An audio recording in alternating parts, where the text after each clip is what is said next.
بسم اللہ الرحمن الرحیم۔ رحیم السلام علیکم ورحمۃ اللہ وبرکاتہ۔ 2 جولائی 2022 کو جب ایاز میر صاحب پہ حملہ ہوا، اس وقت میں نے اس نیوز کے بارے میں بتایا تھا کہ بہت جلد اگلا نمبر عمران ریاض خان کا ہے، ان کو گرفتار کیا جائے گا اور نشان عبرت بنانے کی کوشش کی جائے گی، کیونکہ طاقتور حلقوں سے پنگا لینا اور لے کے پھر اسی جگہ پہ کھلے عام گھومنا اور ویلا کرنا یہ ممکن ہی نہیں ہے۔ آج میں آپ کو بتاؤں گا وہ 5 وجوہات جن کی وجہ سے انہیں گرفتار کیا گیا، ان کی بلٹ پروف گاڑی اور ان کا اسلحہ کون لے کے گیا، اس کے علاوہ ان کی مخبری اور ان کا فون ٹریکنگ کون کر رہا تھا، اور عمران ریاض خان کی ایک آنے والی تہلکہ خیز ویڈیو میں کن کن لوگوں کے نام اور کن کن ایجنسیوں کے نام شامل ہیں، سب حقائق آپ کے سامنے رکھیں گے۔ سب سے پہلی بات، عمران ریاض خان کو پہلی وارننگ یا پہلی وجہ جو ان کی گرفتاری کی بنی وہ تھی کہ رجیم چینج آپریشن سے پہلے کچھ خفیہ لوگ ان کو خفیہ مقام پہ لے کے گئے،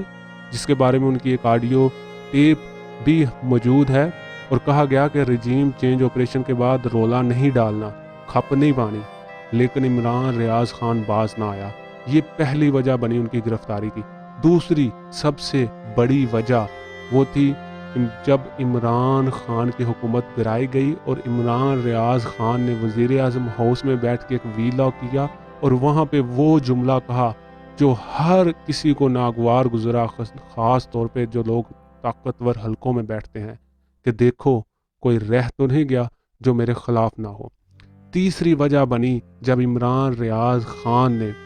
خود جا کر لانگ مارچ کی کوریج کی، حالانکہ کسی میڈیا چینل نے ایسا نہیں کیا۔ وہ سارے رستے ساتھ ساتھ چلے قافلے کے، دکھایا کیسے سڑکوں پہ تارکول بچھا کے شیشے لگائے جا رہے ہیں، دکھایا کہ کیسے ٹیئر گیس عورتوں اور بچوں پہ چلائی جا رہی ہے، یہ بھی دکھایا کہ کس طرح سے ایکسپائر ٹیئر گیس شیل جو ہیں وہ استعمال کیے جا رہے ہیں۔ یہ ان کی تیسری وجہ بنی۔ چوتھی وجہ، عمران خان کے جلسوں میں جا کے خود شامل ہونا، مختلف تقریبات میں شامل ہونا اور وہاں کھل کے بات کرنا، یہ بھی بہت سارے طاقتور حلقوں کو ناگوار گزری۔ پانچویں اور آخری اور سب سے بڑی وجہ، جب عمران ریاض خان نے 5 جولائی 2022 کو اپنے یوٹیوب کے چینل پہ وہ ویڈیو اپلوڈ کی جس میں اس نے سیدھا طاقتور حلقوں کو مخاطب کرتے ہوئے کہا کہ جو پاکستان میں رجیم چینج آپریشن ہوا ہے یہ اسٹیبلشمنٹ کی مرضی سے ہوا ہے، اور یہ میں کہوں گا، بار بار کہوں گا، مجھے آپ چپ نہیں کروا سکتے۔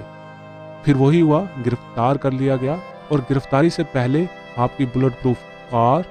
اسلحہ کے لائسنس منسوخ کیے گئے، ضبط کر لیا گیا، لیکن تھوڑی ہی دیر بعد لاہور ہائی کورٹ نے اس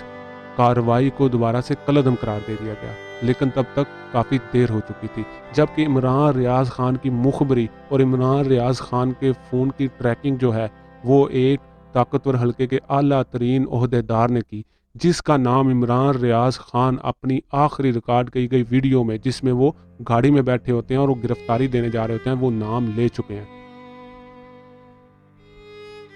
اس کے علاوہ فواد چودھری صاحب نے دعویٰ کیا ہے کہ رات جو پہلی رات عمران ریاض خان کی